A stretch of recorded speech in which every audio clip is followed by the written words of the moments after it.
Two Yorkshiremen at me fucking throat, eh?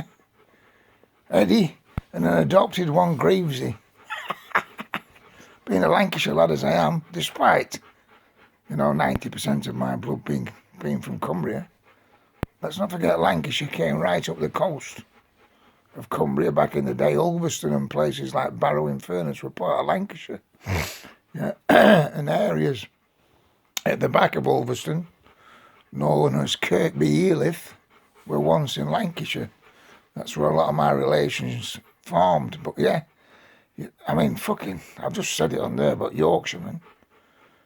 I'm a cricket fan. I mean, you only have to listen to Geoffrey Boycott and Michael Vaughan. Fucking hell. They wouldn't have...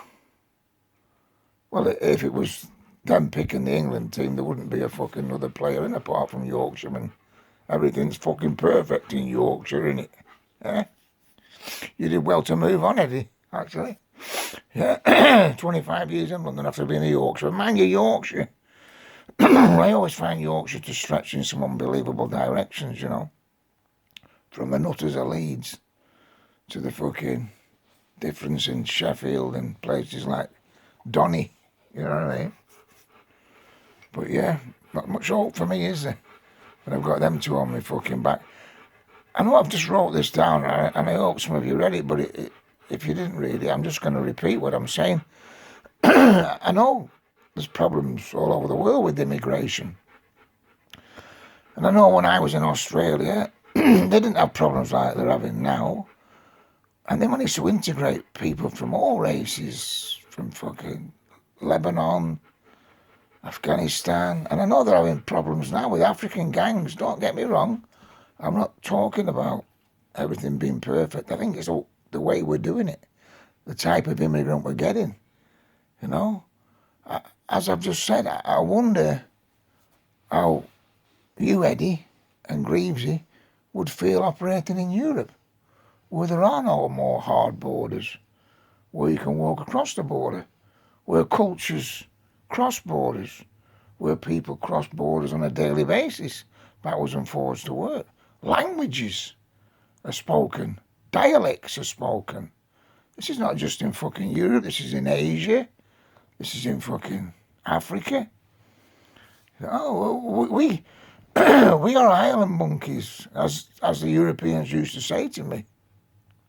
We're surrounded by sea. How do we feel when we go into Wales or Scotland? Or dare we go across the sea and go to Ireland? No. We've been wrapped in a little comfort blanket here, and a lot can't cope with it. And some of the stuff you two say, I really appreciate, and I think it's fucking great. And I'm not in any way, let's just say, I don't know any more than you. You know more than me. In many cases, I just know that we have to solve a problem somewhere. All this sending everybody back and closing all borders, it's too late, isn't it? They're here. People are here with families that are here. They're here, fucking majority of the fucking Asians are actually doctors in not the majority, but a lot of them are doctors in our NHS. Our NHS would collapse without them.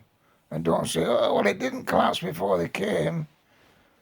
It's a lot more complicated, the NHS these days, than it was, especially in my days, as a kid.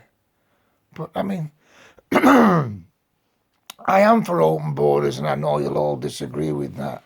But I don't mean open borders and this. I mean, we have to sort something out, don't we? We can't keep this bickering and fucking fighting, blaming this and fucking that. And when we're starting wars here, there and everywhere, and back in the fucking silly Yanks, well, we're obviously going to create fucking refugees, coming from war zones. And whether they be economic migrants or whatever, half the fucking rich of the big boys down south, the old Volvo brigade who run the farms and that, they encourage any kind of fucking workforce that they can pay peanuts an hour, shove them in a fucking old shed to kip in, have them working fucking 150 hours a week. Kid yourself fucking not, mate. There's more to it than that. And as I said, Yorkshire, fucking hell. I'm surprised you got in there without a passport, Greavesy. For any length of time, anyway. Because there's a big rivalry between Yorkshire and Lancashire. The white and the red roses, we know that, in more ways than one. And they're both fucking isolated fucking counties, but...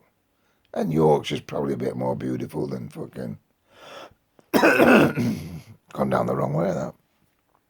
Whoever said it before, that the Rhinebacker in the bottle is better than the Rhinebacker in the tin. They're right, it is. But I have to get back to the Rhinebacker in the tin, because the Rhinebacker in the bottle's 25p a fucking a vessel more, and that's too much for me. I can't afford them the 25p a tin. If I have 4 or 5 tins a night, mate, that's fucking... I'll be out of pocket. And I wouldn't drink one less because it was 3% more. In fact, I think the bottle one leaves you a bit rougher because it's a bit stronger. But it's definitely different. You're right. Why, I don't know. I don't know who's taking the piss. Aldi, Lidl, whoever. You know what I mean? Anyway, I'll leave you with that. You Yorkshire lads. Yeah. You well-travelled, seen the world. Yeah, fucking... you know... I don't know what to say. I just see the likes of Yorkshire as being the Lake District, divided into sections of very wealthy and very well-to-do, and then fucking ghettos of working class. Don't you? I'm pretty sure you fucking do. Why did you fuck off to fucking London, Eddie? Where are you now, Eddie? 25 years in London and you moved out. When did you go to London? When you said that there was... Well, in the East End, you're right. It used to be just locals, didn't it? Londoners.